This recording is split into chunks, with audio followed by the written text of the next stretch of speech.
maintenant d'une journée qui nous intéresse muy journée internationale de sensibilisation ñu jëmale ko ci lii ñu tuddee autisme. Alors nous la question qu'on se pose handicap la wala feebar la l'essentiel mooy xamuñu li ñu bëgg rek mooy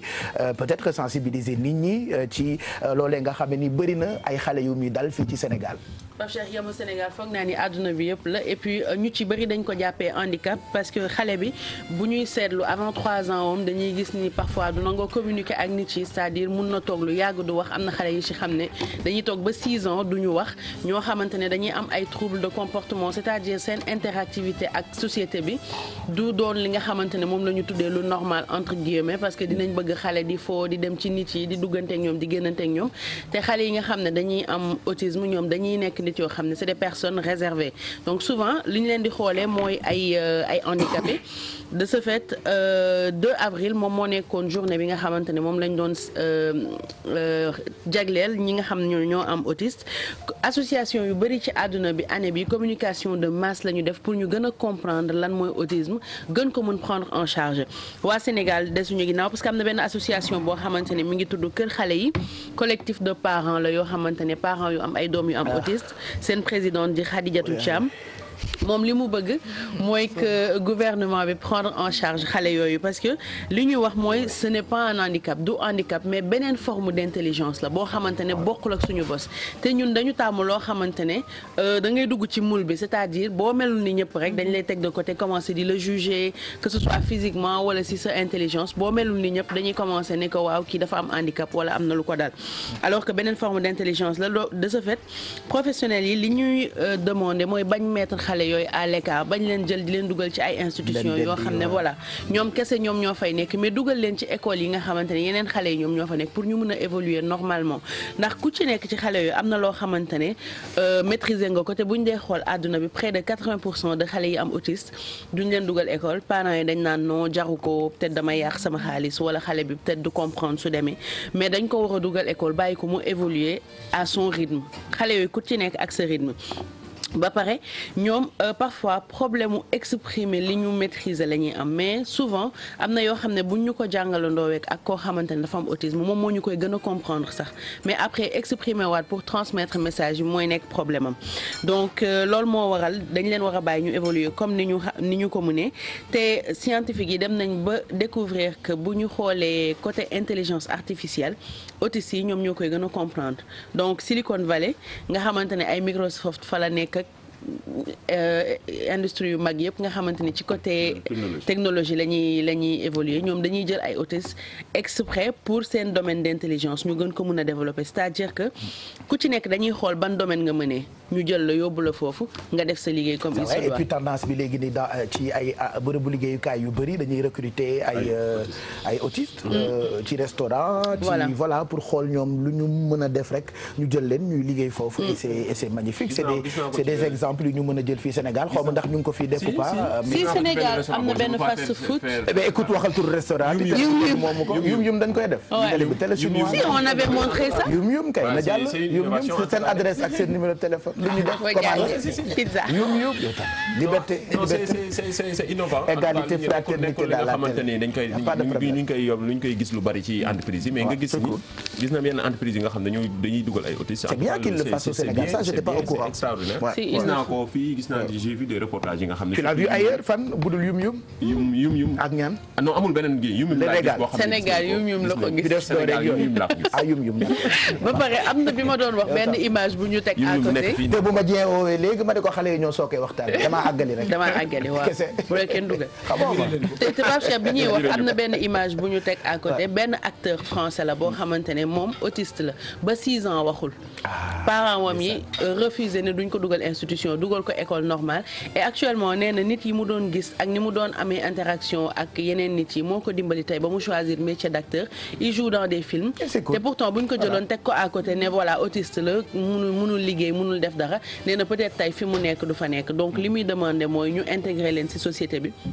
bañ leen jël di leen considérer comme ñoo xam ne dañoo am handicap ay ñoo xamante ne wéruñu ak yu kenn xamul beneen intelligence la ñu am bu bokkul ak suñu bos boo demee peut-être sa ñoom ñoo ñu ëpp intelligence donc ku ci nekk parents yi surtout soo amee doom bu mel noonu nga essayer xool ça prend du temps ça demande patience bu bëri mais nga xool xale bi ban domaine lan moo ko intéressé carrément boo ko poussé ci domaine boobu rek di nga gis miracle. et puis nga am fullawu bañ kenn di ko reetaan. boo ko mayee nit ñi rek noonu la xale bi màggee ci koñ bi dañu koy njaay cekkee di ko riita mbale di ko ree def ko kulun jàppee ko dof loolu nag waaye jur bi rek moo koy mayee soit nga nangu ko wala nga bañ ko nangu parce que voilà laagu du wees et puis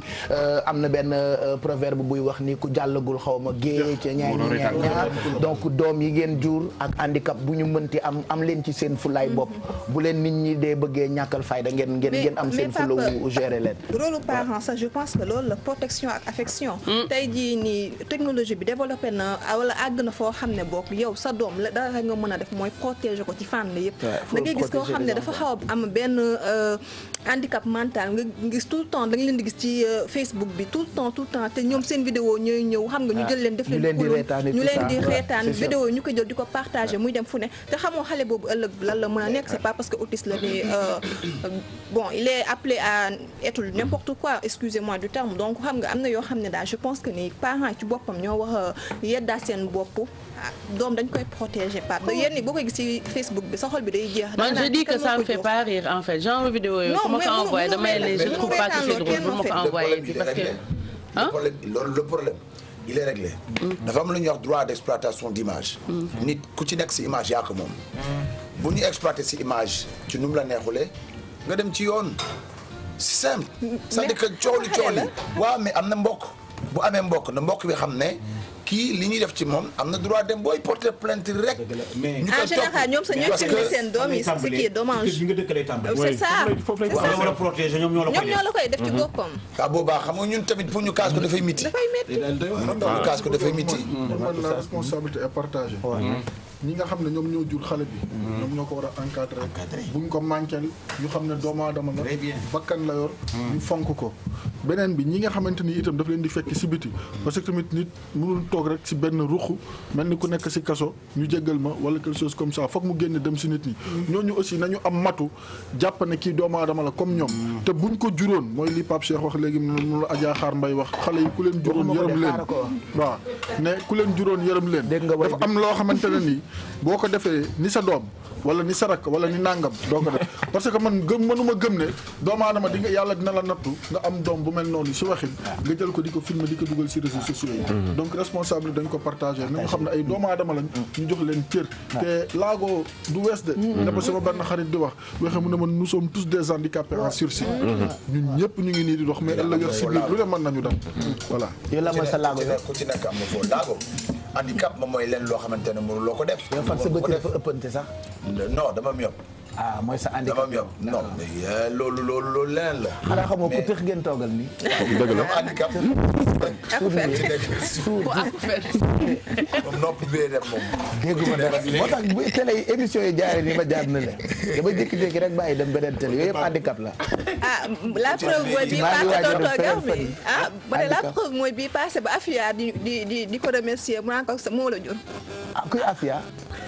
xam nga yi handicap moo koy indi mu ngi wax te xaw ma te man lay waxal nee na maa ko def man fàtte naa ne maa ko def yëpp handicap la en tout cas protégeons xale yi waaw may mën a comprendre bon comme on dit après bëñ du ree jàmm mais yàlla na yàlla sàmm xale yooyu donc loolee nga xam ne ni moo leen dal ñun fii Sénégal je rappelle encore ñoo ngi ko tuddee mongol yenn saa yi sax dafay xaw a ñaaw sax ci wax mais noonu ngeen ko mën a comprendre et puis nous tout ce qu'on veut même si on rigole même si dañuy leen di bégal dañuy bëgg rek lu fi jàll mu jëriñ ñi nga xamante ni ñooy seetaan donc nañu protéger xale yooyu nga xamante ni ñoom ñoo am autisme. c'est vrai que Pape Cheikh physiquement dañuy ndiroog ñi nga xamante ne ñoom ñoo am enfin ñoom la ñuy tuddee mongol di xale yi am trisomie 21 parce que physiquement dañuy xaw a ndiroo en fait dañuy am ay comportement mais un autiste physiquement c'est vrai comportement yi bokk jërëjëf yàlla na nga gudd fan exactement toi tu as jërëjëf ci mondam la nekk compréhension boppam la yor bëggul ku koy ñëw fekk di ko yàq routinam bi nga xamante ne am na ko mais boo ko toppee ci routine am topp ko ci ni muy comprendre rek nga xam fan la jëm. voilà boo ko xamee nga aider ko pour mu évoluer domaine boobu donc pas jël xale bi rek naan kii moom normalul deful li yeneen xale yi di def donc de ce fait jël ko teg ko de côté ne doo ko yóbbu école c'est pas normal. mu ngoog merci en tout cas pour ces infos seen code couleur de lutte bleu la rouge ruban bi pour xeex sida la bu dee rose octobre rose on en parle souvent xeex cancer du sein si je ne me trompe si vous voyez ay 2 avril nit yi nekk en bleu voilà c'est pour soutenir ñi nga xamante ni ñoo am trisomie mu ngoog merci Bijou Sy